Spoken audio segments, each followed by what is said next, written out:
Now, the annual Deloitte Africa Restructuring Survey shows that continent's business leaders are slightly more optimistic this year.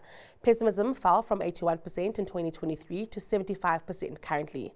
The survey also highlights that business restructuring in Africa is likely to take informal routes, while stressing that companies need stronger governance and financial controls.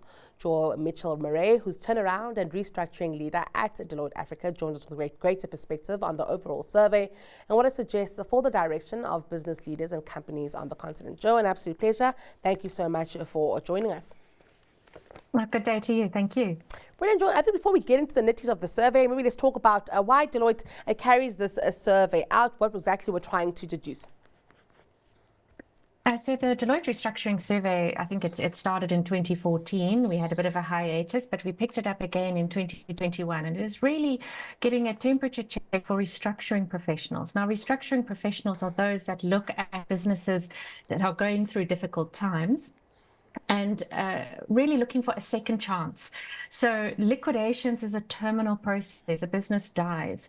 You know, there's unemployment that results from that particular process. Whereas informal restructuring, business rescue, administration provides that second chance for businesses in our economy, which is vital for attracting foreign direct investment, for the broader economy, job preservation, etc. So from a Deloitte perspective, it is really tapping into that industry to see where are we going? What is the trajectory? Do our second chance processes work like business rescue? Or are we in fact teetering more towards liquidation being the only solution to businesses going through financial difficulties?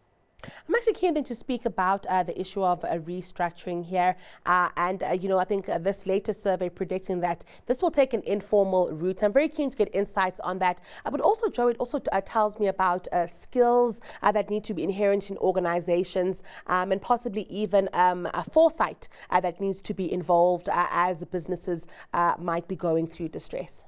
Mm. Yeah, so the survey has highlighted that informal restructuring is being used more frequently than what we would call formal restructuring, such as a business rescue, for example. And if we unpack why that is, business rescue, is it doing what it says on the tin? Is it rescuing businesses? Its primary goal is to return businesses to solvency. But when we start to look anecdotally at the results of business rescue, we're seeing far more better return than liquidation. So business rescue being used as a tool to wind down companies. If that is the case, then in order to save a company, for it to return to solvency and be a going concern, an informal process needs to be considered. And that is where you bring relevant stakeholders around the table and negotiate what that restructuring is going to look like, what decisions are required, what liquidity is needed, how that can be effected outside of a legal process such as business rescue, which has seemingly a lot of unintended consequences.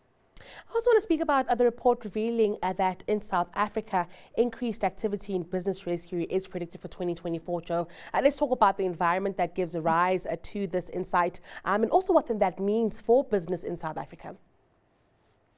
So every year that we have held this survey since 2021, there has been an increase in business rescue activity predicted.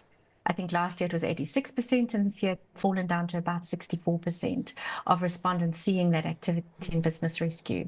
However, we haven't seen it necessarily materialize in the data.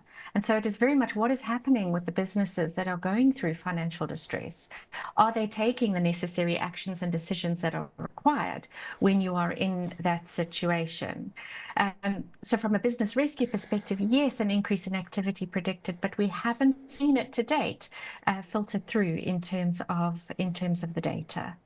I also want to touch on the Companies Act here and the reform of the Act and how it all does, affect issues of restructuring here and even, how the legislation needs to ensure that it does respond, adequately to the fact that we are in a volatile business environment and that distress is something that is highly likely in many environments.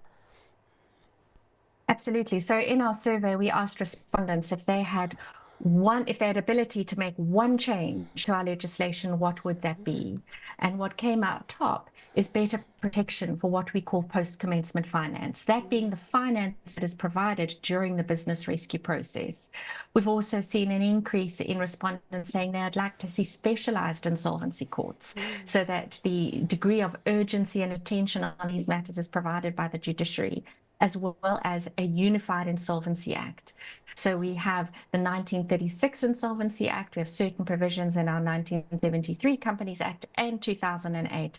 And really we should be bringing them all together so that they work in tandem and in sync. However, in the draft bill, we are only seeing one amendment to the business rescue legislation, and that is in terms of landlords and their statute standing in terms of post-commencement finance, which as a profession is very disappointing. I think there is a lot that could have been done to enhance business rescue, to make it more readily available and more attractive to all stakeholders. But unfortunately, we have not seen that come through in the draft bill. I hope we can certainly keep track of that and see, how that all develops there, Jo. Also, let's touch on the issue of governance.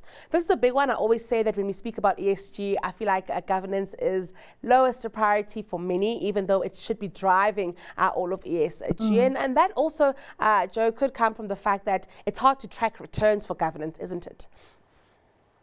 Yeah, so we did ask our respondents, what do they see as internal triggers for financial distress? And very, I suppose, shockingly, weak board governance came out top in the South African survey. What does that practically mean? For us, it is if you don't have the requisite skills sitting around the boardroom table, those that can manage and navigate through the current economic challenges and environment.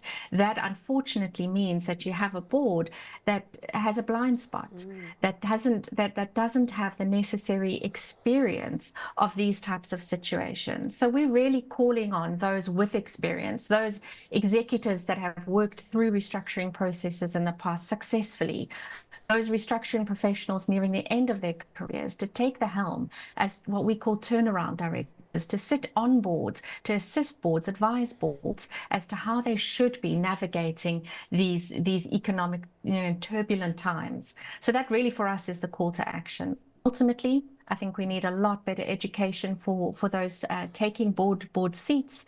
There is a lot of information provided in terms of, as you've mentioned, governance, reporting, how to conduct the meetings, what you should be doing.